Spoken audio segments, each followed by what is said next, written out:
नमस्कार, बिहार तक देख रहे हैं आप और आपके साथ मैं हूं आशीष अभिनव। देखिए, बिहार में चुनाव के बाद अब निगाहें इस बात पर कि एग्जिट पोल में कौन कहां से बाजी मार रहा है। इसी कड़ी में हम बात करेंगे। आपको बता दें कि अमनौर सीट, सारण जिले की अमनौर सीट पर क्या कुछ होगा इस बार, ये हम आपको बताएंगे इस वीडियो में। प्रत्याशी के नाम पहले आपको बता देते हैं। अमनौर सीट से मौजूदा विधायक हैं कृष्ण कुमार मंटू, जो कि बीजेपी के टिकट पर इस बार भी चुनाव लड़ रहे हैं। दूसरी तरफ सुनील यादव, आरजेडी के नेता, क्षेत्र में ठीक ठाक पकड़ है, लगातार उस क्षेत्र में एक्टिव रहे हैं। और राहुल कुमार सिंह यहां से जनसुराज के टिकट पर चुनाव लड़ रहे हैं। जनसुराज इस बार कितना बड़ा फैक्टर होगा, ये तो चुनाव परिणाम में तय होगा कि कितनी सीटों पर जनसुराज का प्रभाव होता है, किसको सबसे ज्यादा नुकसान पहुंचाती है जनसुराज पार्टी। क्योंकि देखिए, जनसुराज के बारे में कहा जाता है कि पहली बार चुनाव लड़ रही है वो पार्टी, और क्षेत्र में लगातार उनके सबसे बड़े नेता प्रशांत किशोर घूमते रहे, अन्य जगहों पर पदयात्राएं भी की, तो इसका असर भी होगा। बेरोजगारी और तमाम मुद्दों पर बात की। लेकिन एग्जिट पोल में किसकी लॉटरी लग रही है, ये हम आपको बता दें। थोड़ा सा पहले ये बता दें कि 2020 में जो भारतीय जनता पार्टी के विधायक थे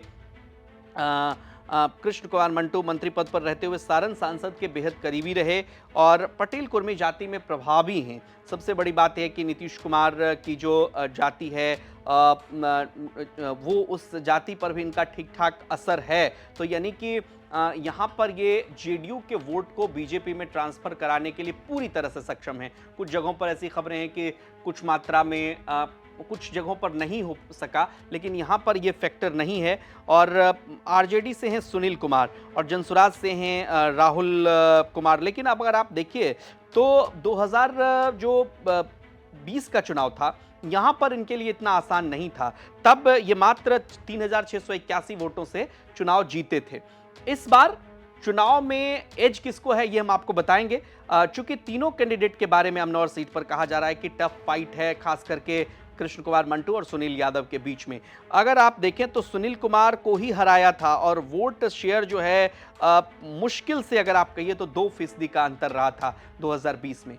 क्या 2% के अंतर को सुनील यादव खत्म कर देंगे, यानी कि सुनील यादव भारी पड़ जाएंगे, ये देखना बड़ा दिलचस्प होगा। लेकिन बिहार तक के एग्जिट पोल की अगर हम बात करें तो अमनौर सीट से भारतीय जनता पार्टी को एज है, यानी कि यहां से बीजेपी ये चुनाव एक बार फिर से जीत सकती है। बहरहाल 14 को जो परिणाम आएंगे उस पर बहुत कुछ निर्भर करेगा कि क्या एक बार फिर से अमनौर सीट पर कृष्ण कुमार मंटू ही विधायक बनेंगे या सुनील यादव उन्हें पछाड़ देंगे। कई तरह के यहाँ पर क्रोनोलॉजी है, लोग उसको समझने की कोशिश कर रहे हैं। लेकिन एग्जिट पोल जो ग्राउंड जीरो के आधार पर तैयार हुआ है, उसके हिसाब से भारतीय जनता पार्टी को एज है। अन्य सीटों के बारे में आप जानने के लिए देखते रहिए बिहार। नमस्कार।